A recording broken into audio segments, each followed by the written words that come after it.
girls, and welcome back to the Sweet Tea Podcast. I'm your host, Taylor Dawson, and I am joined by none other than the Mandy Drogin, one of the top educational reform chicks in the state of Texas, if not the country. She has done so many amazing things. Mandy, how are you?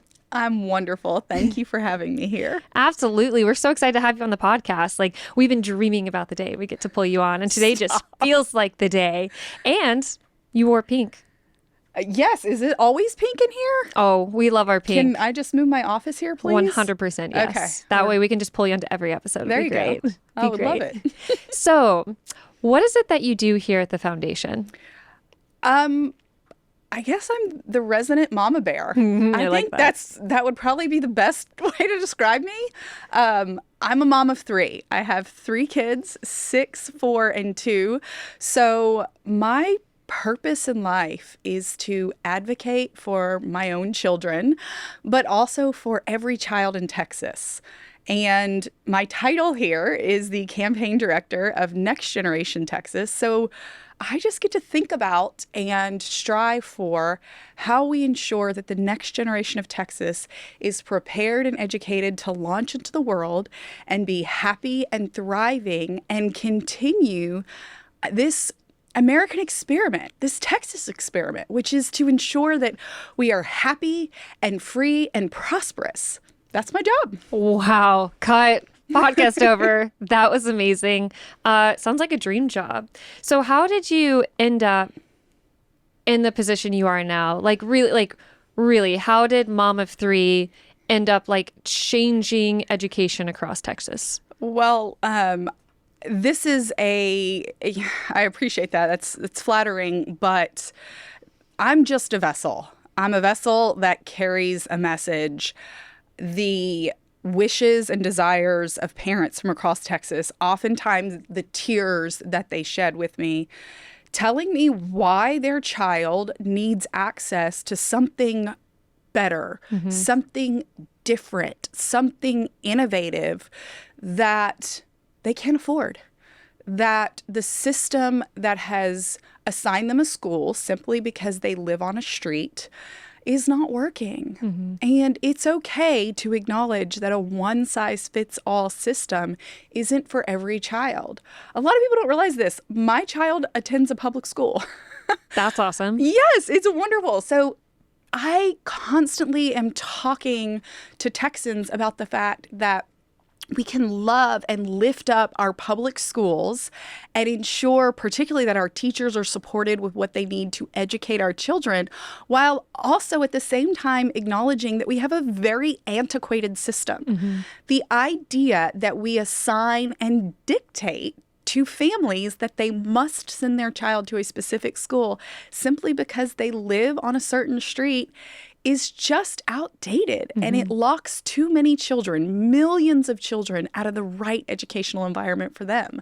So I've been involved in education reform for over a decade, and it was a passion of mine after being a part of something called the Anti-Poverty Forum and hearing economists and all sorts of different experts, policy experts, PhDs, high-ranking government officials talk about how we change poverty in our country. We've spent trillions of dollars over the past 60 years, and the poverty rate is really unchanged. But the one thing that stood out to me was when I listened to a woman named Virginia Walden Ford, who was just a mama bear in inner city DC, and her son was being recruited into gangs. Straight up, she tells it. My son was being recruited into gangs in high school, and she fought with Congress to get the DC Opportunity Scholarship for her child, which meant he could go to a different school, a private school, and get away from the bad influences and thrive. And I listened to her, and she said, this is the way for every child. And then I started doing research, and I realized this is the way. This is how we truly change the foundation of America to go back to what we were founded upon, which is freedom. But when I say change the foundation, I mean we return to the foundation. We change the path that we're on. We are on a trajectory where that, just look around. We've got young people that are hurting. They are lost.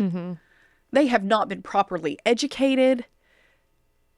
They have strayed away from what made our country great, which is the freedom to pursue your own dreams for your own life and your own family.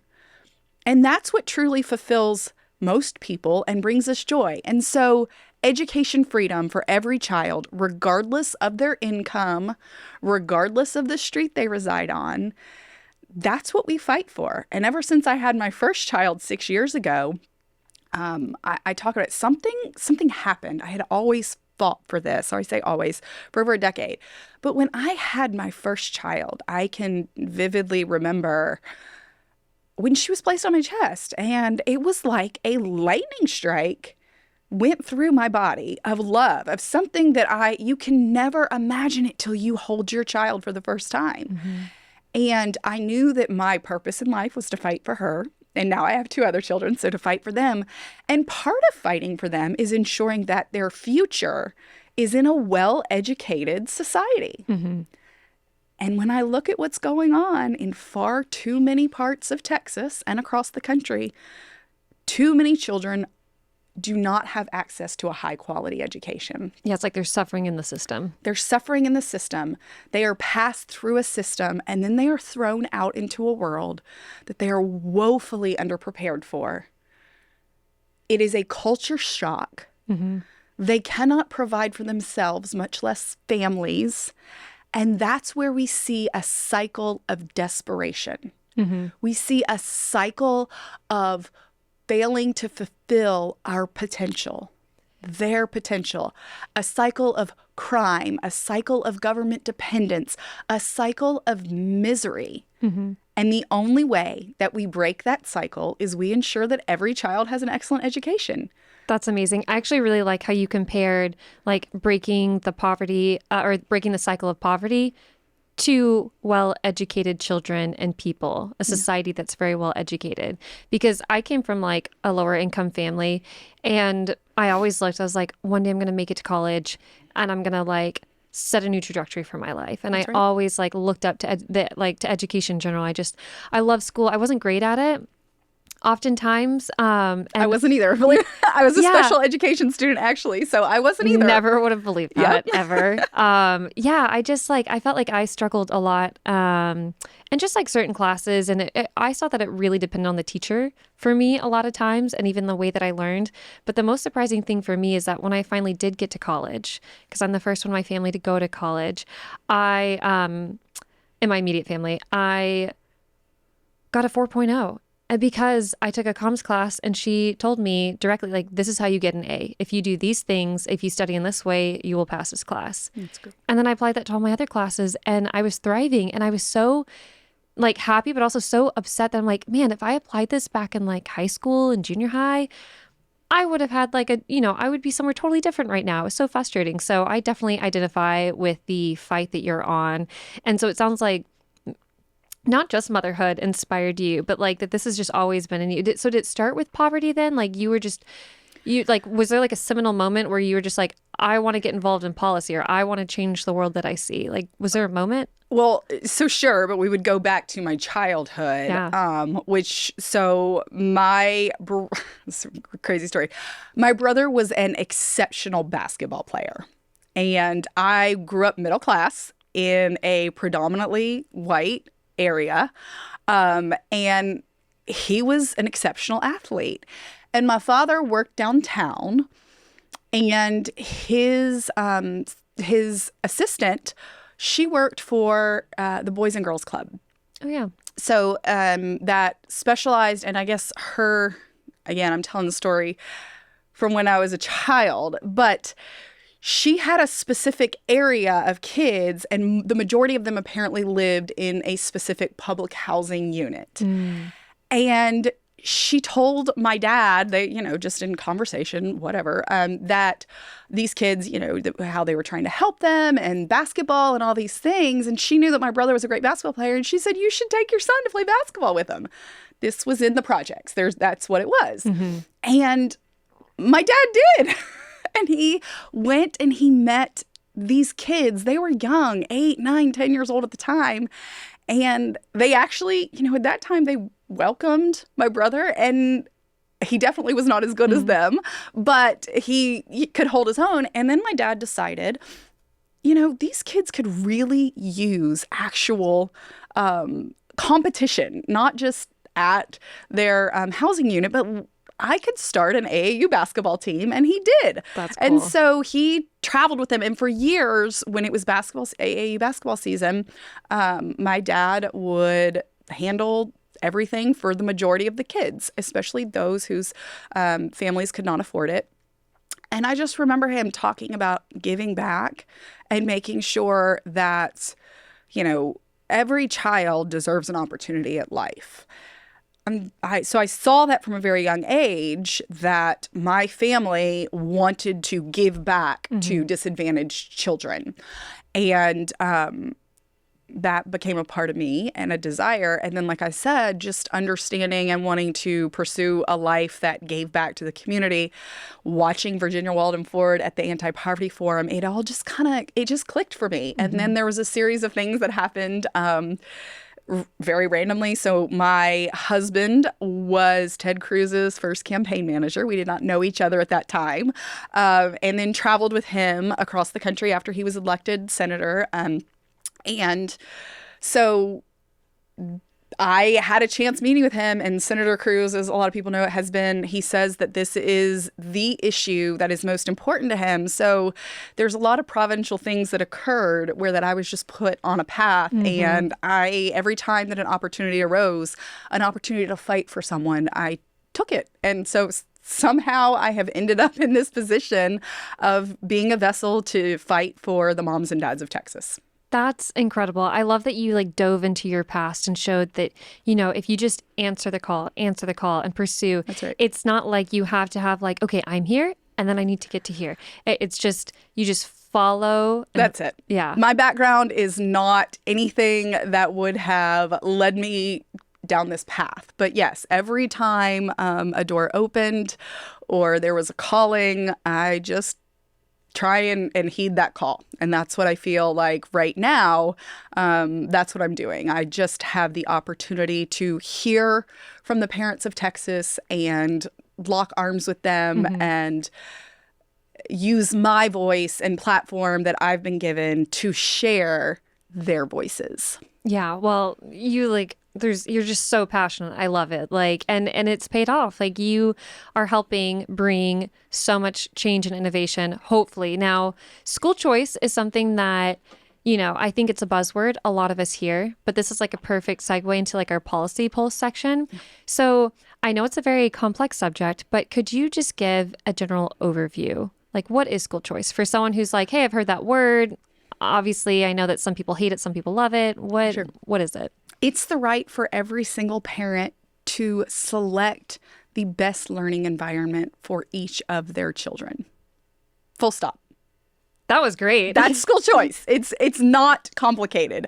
A lot of people want to make it a super complicated thing, but it's not. It's just a recognition that every parent, particularly low-income parents, have the same rights that other parents that can either pick up and move to an excellent public school district, because we have lots of wonderful public schools. As I said, I'm a public school parent.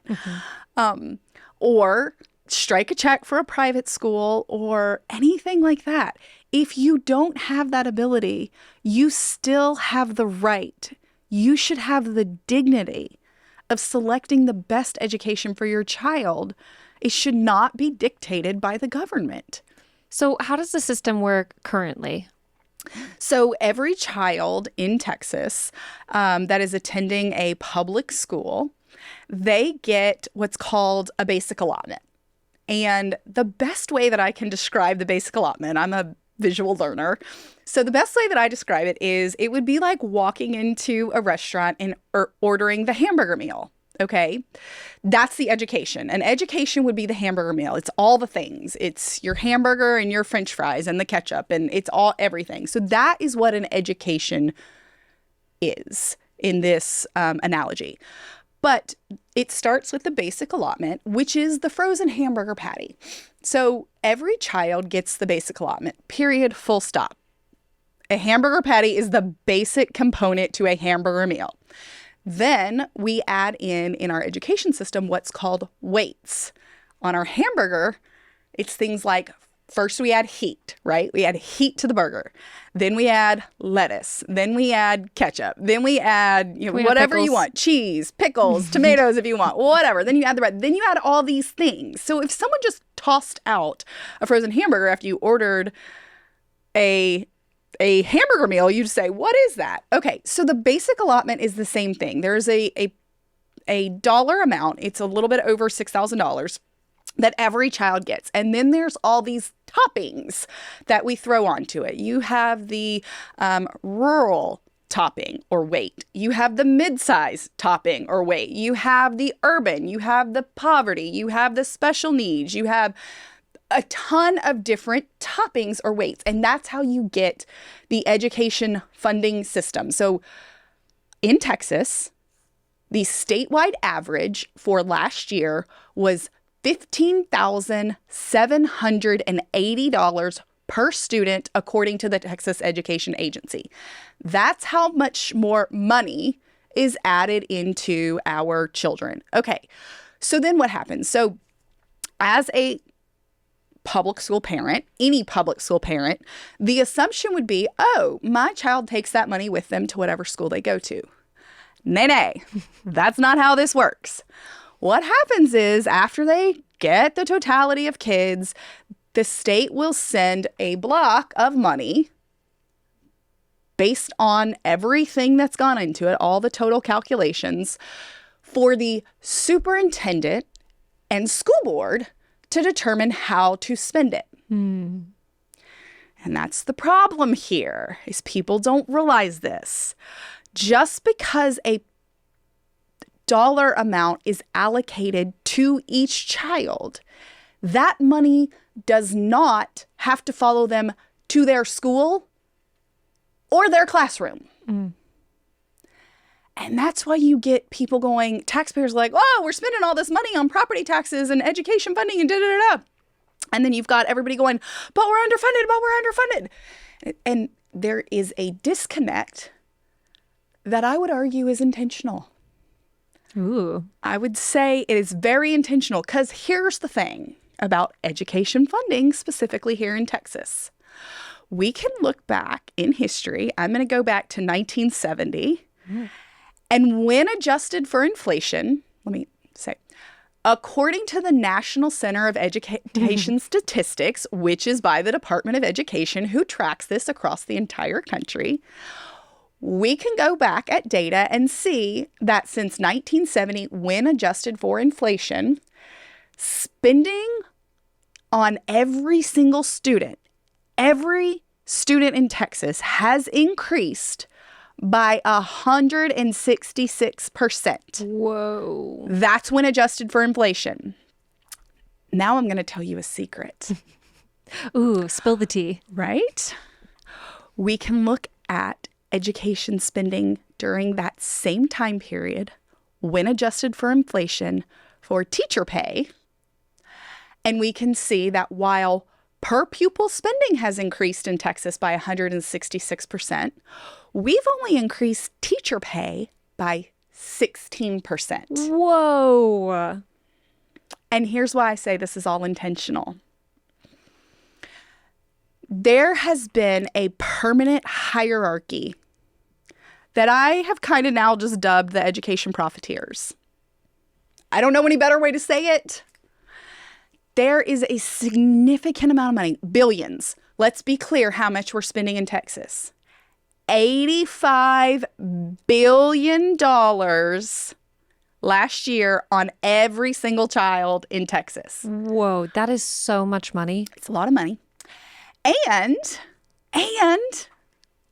we appropriated in the 88th regular session when they passed House Bill 1, which was the Texas budget bill that the governor signed into law.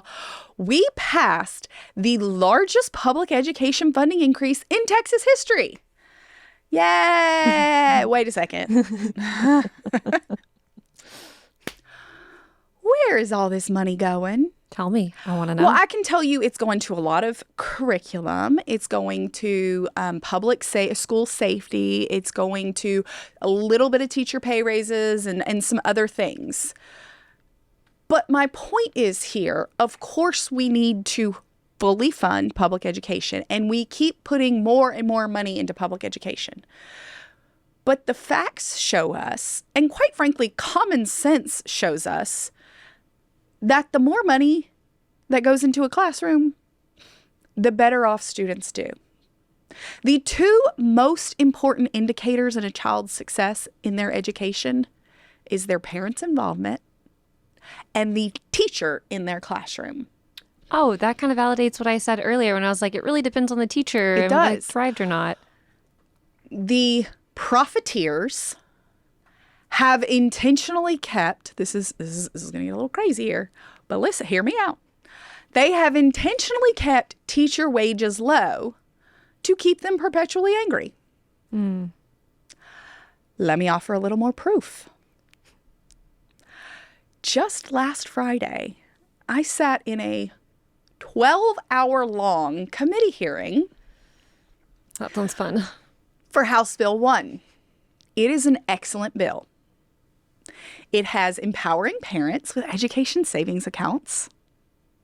Yay! That's awesome. Every single parent should be making the choice of where to send their child. Mm-hmm. It also has an additional $6 billion in it. An additional $6 billion. A lot of it are teacher pay raises. $4,000 teacher pay raises. That is fantastic. That's amazing. It's wonderful. Can I get a hallelujah, amen? Let's pay our teachers what they're worth. Okay, I'm here for it. I want the teachers in my child's class and in her school to receive pay raises. We sat and listened to the second panel of experts, and most of them are superintendent. There were 3 experts. I'm using that because they are superintendents and or former superintendents that now run associations, aka unions. They can call it whatever they want. We can put as much lipstick on that pig as we want. They're unions. That's what they are. They're affiliated with unions. They talk to unions. They hang out with unions. They use the messaging of unions. They're unions. So let's just be clear. But we sat there and listened to them in over an hour get quizzed and answer with absolutely zero concern for the tens of thousands of teachers that are ready for their much deserved pay raises, that the governor's like, I want to give you pay raises. I also want to empower parents with the choice of where to send their child to school. This is a win-win, a rising tide that will lift all boats. Mm-hmm. They literally took a poll. Ken King asked every single one of those representatives of the unions, will you support HB1, which has the teacher pay raises, if it also includes the education savings accounts to empower parents? And the ESAs allow parents to make the choice, if they don't have the money, to send their child to a different school. ESAs, education savings accounts, allow them to select a different learning environment, whether that's a different private school, whether that's a homeschool, whether that's career and technical training, community college. That's the amazing thing about ESAs. They are so innovative and made for the 21st century of parents helping guide their students, their children that they know and love more than any bureaucrat, any superintendent, any association or union leader. They know and love them. ESAs are how parents can be the ultimate decision maker in their lives. But they were polled, and every single one of them said, on behalf of teachers in every district that they represent, we will forego all teacher pay raises. There is no amount of money that you could give us, our teachers, that we would ever support a parent being able to remove their child from the learning environment that the government has dictated. Oof, that's yucky. Clear as day. Oh my gosh. It's gross. And they've said it many times before, but that is what this is about. It is a battle between parents, Texans, and those profiteers that maintain control of the money and our kids. So what are the common critiques of school choice? So when these individuals, these superintendents get up there and they're like, yeah, on behalf of everyone, like, we don't support it. Why? It just sounds like you said common sense. What are their criticisms of it? What are their fears? Their fears, they'll talk about that there's no accountability, which is just patently false. I would argue there's more accountability. I, as a parent, believe that the school works for me and my child. I love my child more than anyone can. I want what's best for her more than anybody else on the face of the earth other than my husband. That's it, period, full stop. I do not expect any teacher, administrator, human being to want what's best for my child like I do. And therefore, I should be the ultimate decision maker in her education. And I want the school to partner with me and agree with that. Meaning I want a high quality education that's aligned with my values, period. Okay, my child's school does that. Love it. I want every parent to have that choice. So number one would be parents being happy and satisfied. And when we introduce choice, if a parent is not happy and satisfied, they can leave. You are accountable to a parent first and foremost. But I'm going to go down the other paths. Let's go with taxpayer accountability. So here's how an education savings account works. If you are dissatisfied with the education that your child is receiving, whether there's a problem with the quality, because let's also point out, I haven't talked about this yet, that 50% of the kids in Texas cannot read on grade level. There is a 97% guarantee if you cannot read on grade level by the third grade, you will never catch up. Oh, wow. We have 6 million, well, we have about 5.5 million in our public education system. That means we have over 2.5 million kids in our public education system that cannot read on grade level. Okay, so let's just shine a light on the numbers and be honest. All right, so we have 60% of kids that cannot do math on grade level. So let's say that. So then when we look at accountability, and let's not even talk about the fact that the A through F system is being sued and all these other issues with the accountability system. I'm not going to argue on that, on what's going on. But for education savings accounts, the accountability, we will see how children are performing, because just like children in a public school take a STAR test. Now, there's some people that want to get rid of those or phase it out to a norm reference test, whatever. But there's the STAR test right now. Which used to be the TAKS, right? It was TEKS and then TAKS. Well, the TEKS are the TEKS are the guidance by the State Board of Education, the curriculum guidance of what you need to teach. And the STAR exam is the exam based on the TEKS. Got it. So the Texas Education the Texas Essential Knowledge and Skills, that's the TEKS, and that's what you're teaching in each grade. And then the alignment of the STAR test is supposed to be with the TEKS so that we can measure if the children are learning the TEKS. Does that make sense? Okay. So then with the accountability on an ESA, we're not going in. We do not want to tell private schools or homeschoolers what to teach their children.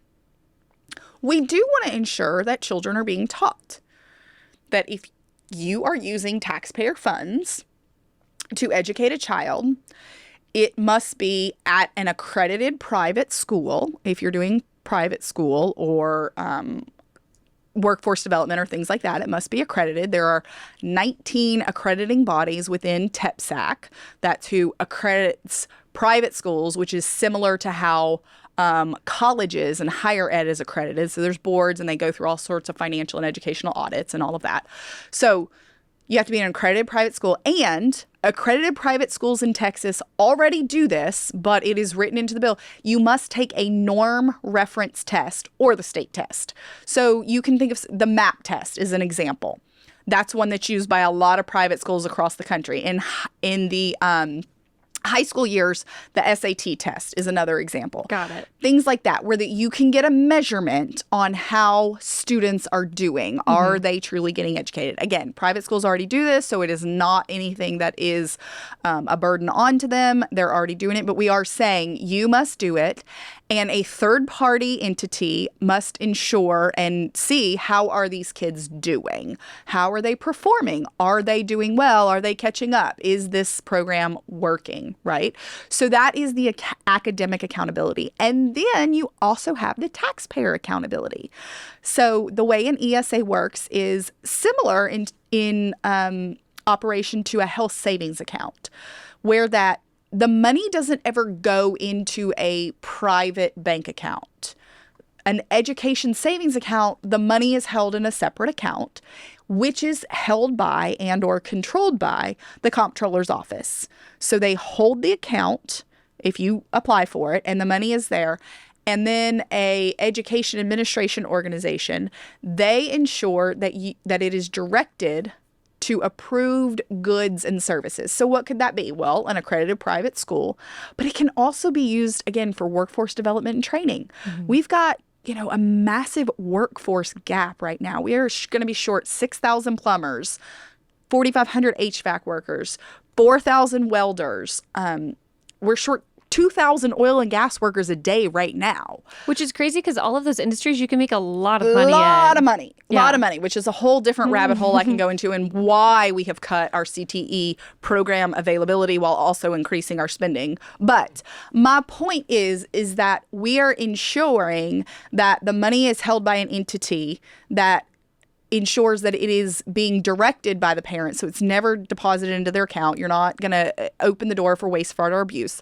And then they direct it to approved goods and services. It can be used for tutoring. It can be used for therapy. It can be used for educational materials. It can be used for co-curriculars, things that are similar to what's being offered in public schools. So, for example, if I'm homeschooling or I'm sending my child to a private school and I want my child to take German, you could use the money to go purchase a German lesson or you can even send them to the public school to purchase that. That's something that's also available. So That's cool. It's really, really innovative, and it's truly a way for parents to customize their child's education.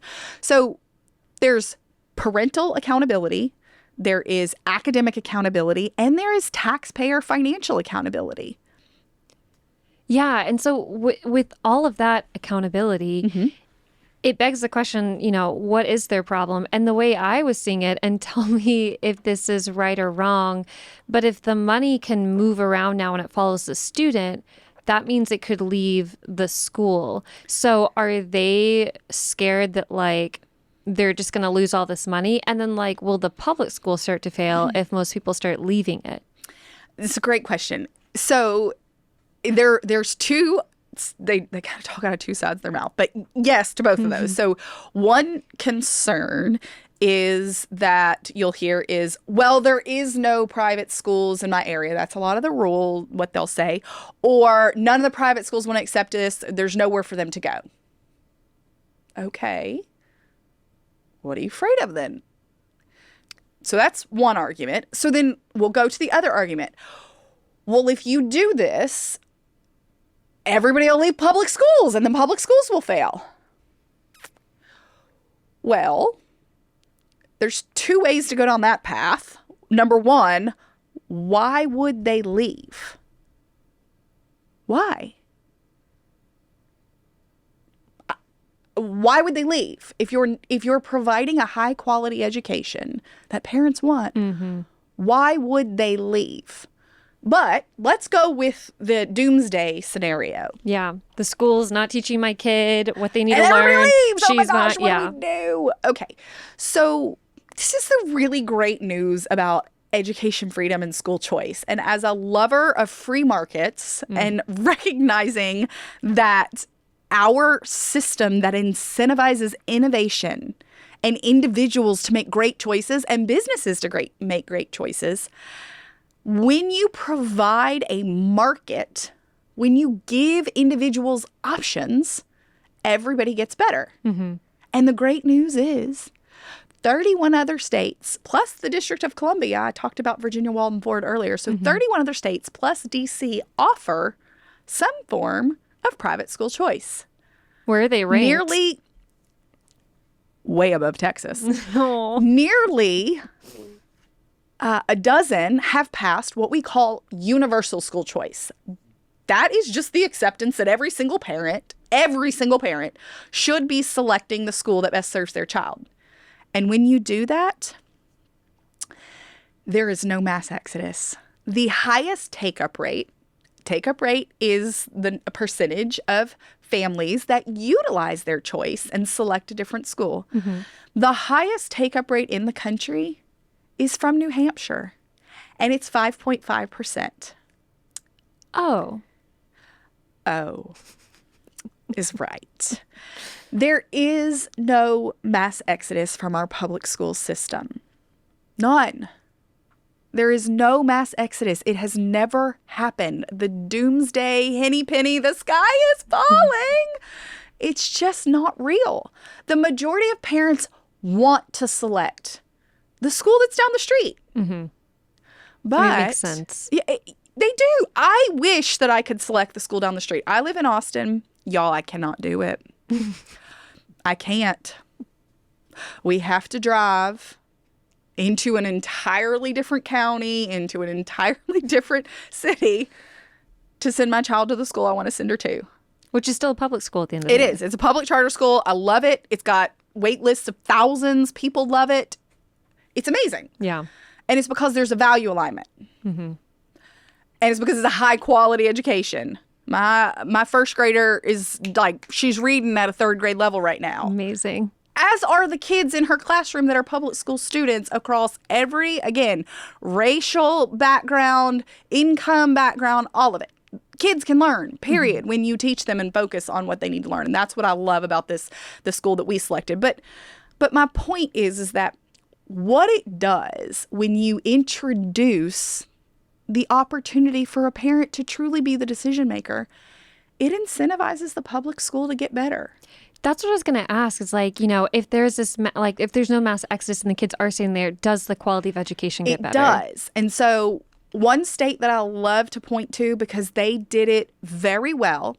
Now, they did it in an incremental way, and that's important to note. But Florida, 21 years ago, in 2002, Florida passed their first private school scholarship.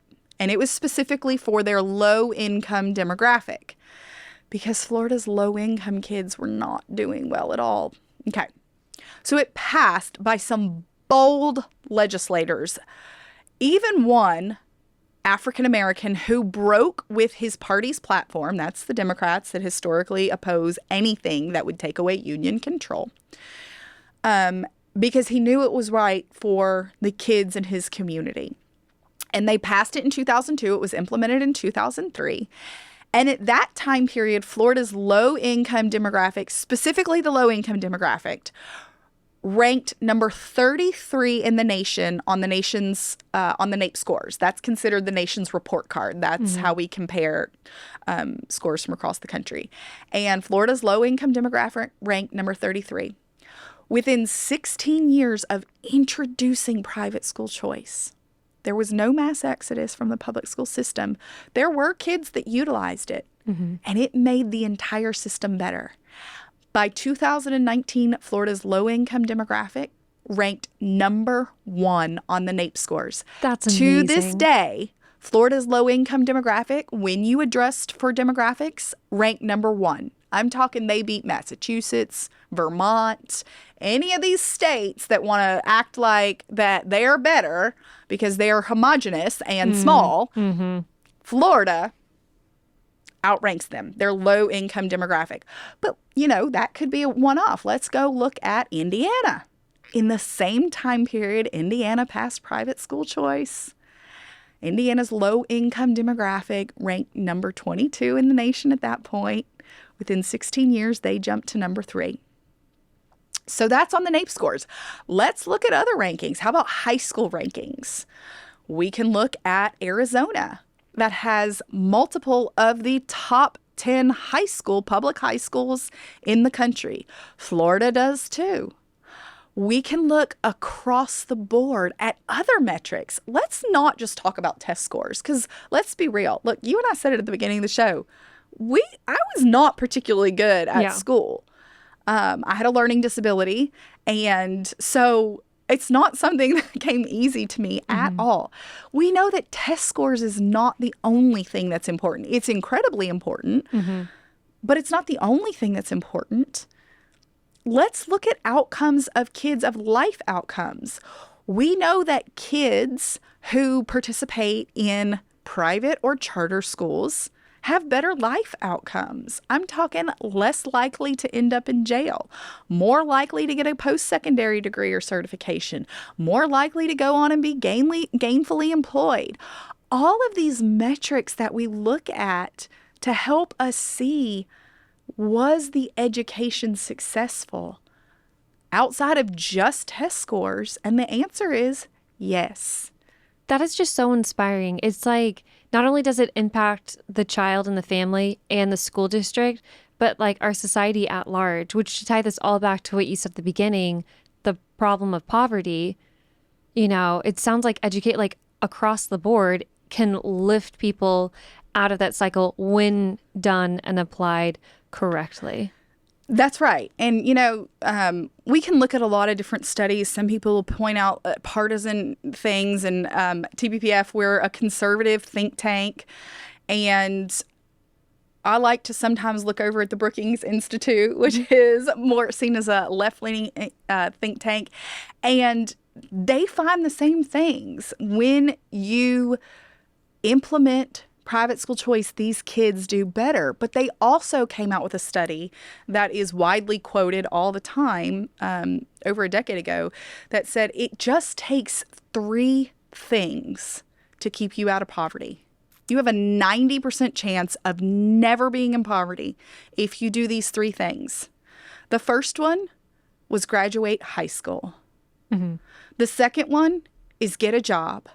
And the third one is don't have a child until you're married. Common sense, maybe. But it's true. And this was a left-leaning organization. It is. It's a left-leaning organization.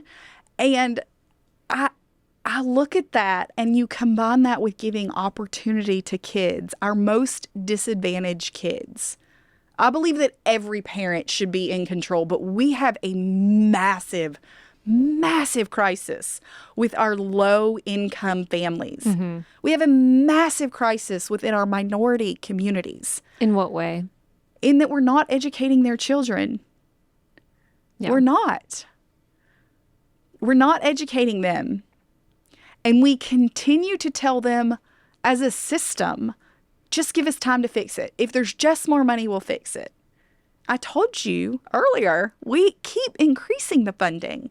At some point, we have to say, yes, we absolutely need to fully fund every child, which is what this HB1 will do. We're giving billions more to the public education system, but we also must acknowledge that doing the same thing over and over again is the definition of insanity. Parents should absolutely be empowered. And when you empower parents, when you give them the opportunity to get involved in their child's education, rather than just dictating to them where they must go and how it must be, you will have more parental involvement. You will have children engaging and being in the right educational environment. You will see test scores go up. But more important than all that, you will see life outcomes improve. You will see family trees changed. And that's what I want to see. I want to see children that are growing up in poverty, that witness their parents struggling. I want to see them have a shot. I've had the blessing to travel around the state with the governor, hearing from thousands of parents.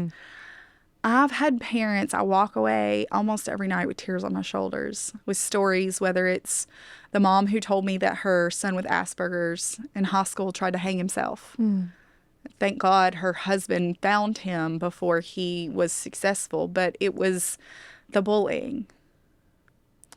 Another mother from Lufkin, she's a dancer, professional dancer, and said that her life choices, her mother's life choices, the life choices of her family members are not good. But you know what? She loves her child. Oh. She knows that she doesn't live the best life and her mama didn't live the best life. And she knows she's a smart woman. She knows she wants better for her child. Her child's in an environment where she's being bullied right now. She wants her in a different environment. She wants her in the private Christian school that's there. She wants that opportunity to change generational poverty, generational bad decisions. She's smart enough to know where her life went off the rails, and she doesn't want that for her child. That's wisdom too, right? It is. It's like she sees the path. That's it. I just got off a phone call earlier today with a school leader of a little school in Dallas that 100% scholarships and serves low income, almost exclusively minority students in Dallas, or it's in Fort Worth. And, you know, she said, what can I do? And I said, you have to stand up and be a voice. I said, look, this is your community. These are your kids. And if you want to grow and serve more children, if you want to ensure that you're able to ensure that every child in your community has access to a high quality education like you're providing, then you have to stand up and fight. Yeah. That's, I mean, just booking that. That's amazing. I just wonder, you know, to the parents out there listening, or even to people like me that are, you know, I'm recently married. I don't have kids. Of course we want kids. Will it happen? I don't know. But it's like, even as like a single person, as in like no kids, it's interesting to see. It's like, I still care about them. And I'm not even involved. Like, I'm like, oh, can I tutor them? Can I like volunteer at an after school studies program? So it's like, this is something I think can hit every single person. You know, you might have siblings, you might have a niece, you might have a nephew. It doesn't seem to matter what your situation is. This is the sort of issue where you can be involved in. Absolutely. It is the morally correct thing to do to ensure that every child is in the best learning environment. When you have children, you will have that lightning strike. Yeah. I look forward to it. And every parent has that. Yeah. They do. They have it. But also, if you're just a citizen of Texas or America, and you appreciate the freedoms that you enjoy, you should really care, regardless of where you are in life, whatever season of life that you're in. If you're in, you know, your 20s or 30s and free and don't plan on having children, or if you're in your 40s or 50s and looking towards retirement years, wherever you are, not only is it the morally correct thing to do, but if you haven't looked around and observed the absolute insanity that is coming out of our education system as a whole. Look, those kids that are crazy, I mean, y'all, the things that they are saying in college campuses. Oh, what we are witnessing with the this battle, the pro-Palestinian Hamas. Oh, yeah. Terrorists. Yeah, like, right. It's crazy. Those kids went to school in systems, and I don't care where they went, where there is absolutely cultural indoctrination going on. Yeah, actually, I read a study recently that said Harvard ranks like out of all of the colleges, the lowest for how students feel about free speech. Like, they don't feel like they can exercise their free speech at Harvard. Crazy. Yeah. I mean, let's be real. But, you know, I remember when I was probably in my late 20s and my dad was still working, and he made, you know, some boomer comment about millennials. I love that you boomer comment. We all know. We all know. And I love I'm a daddy's girl, and so he made some comment about, well, kids at this point, and I just looked at him and I said, who do you think raised us? Wow. It's y'all. Y'all created this. What And do I you was right. And he paused and he was like, oh. Well, not me. And I'm like, well, your generation did. Let's be real honest. I said, but I'm now in the season of life of raising children. Yeah. And we have to do something to change the trajectory that our country is going in. Mm-hmm. And here's why it's so important to Texas. We educate 10% of the nation's children. Ooh, that's a good stat. That's a lot. Oh, that's a lot. We can go down a lot of paths with that. Let me tell you, 10% of the nation's children are educated right here. That also means that, remember those profiteers that I talked about? Mm-hmm. Mm-hmm. That means that people, particularly in the curriculum space, they write curriculum for what Texans want. They write curriculum that will be purchased across the country, but they really pay a lot of attention to what Texas wants because one state, 10%, holy moly, that is the market we want right there.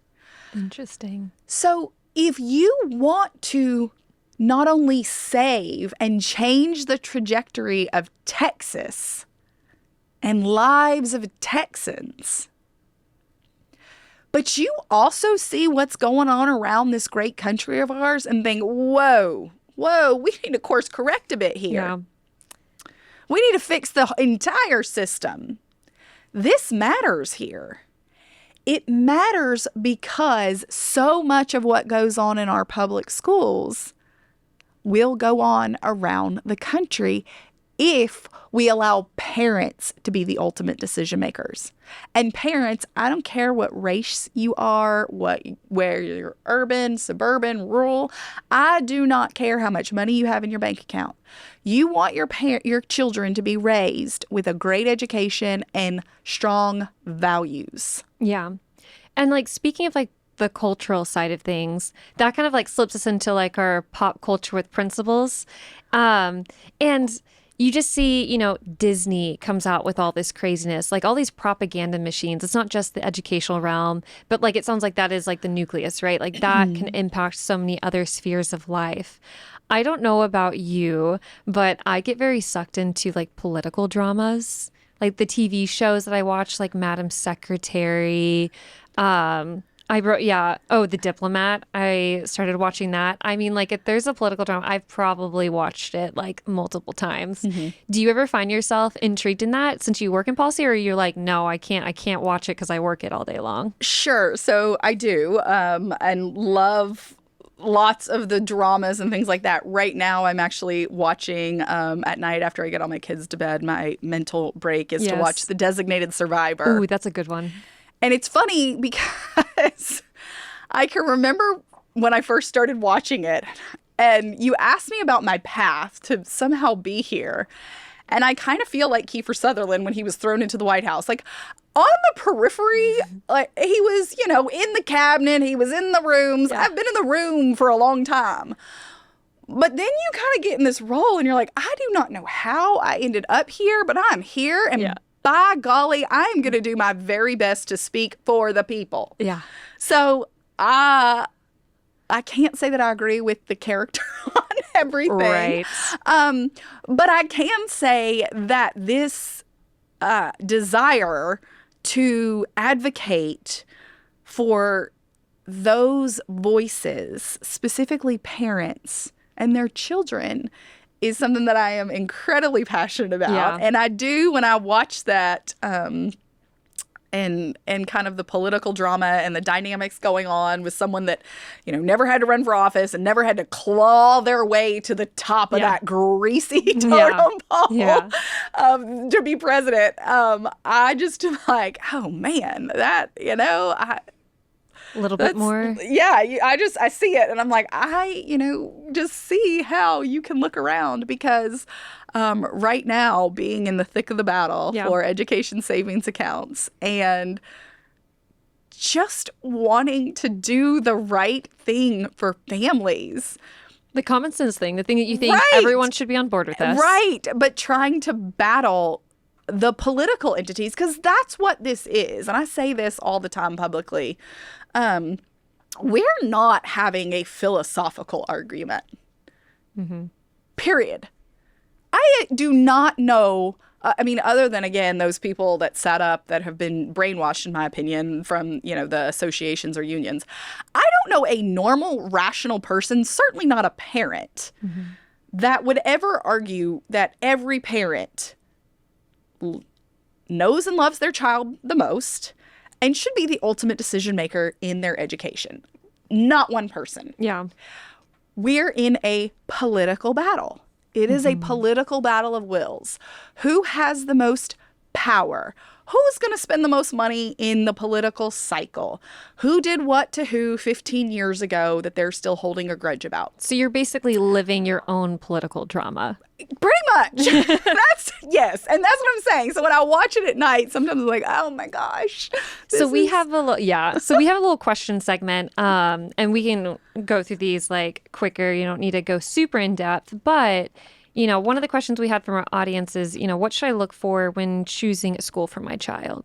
Like they're just thrown to these schools, but like if you get to pick, what are you looking for? Like what are some things that should stand out? So quality. Is your school providing a high quality education? So the first question that I would ask, which is going to be shocking to people, is if you're going in at the elementary level, is how do they teach reading? Oh. Do they use phonics or whole word?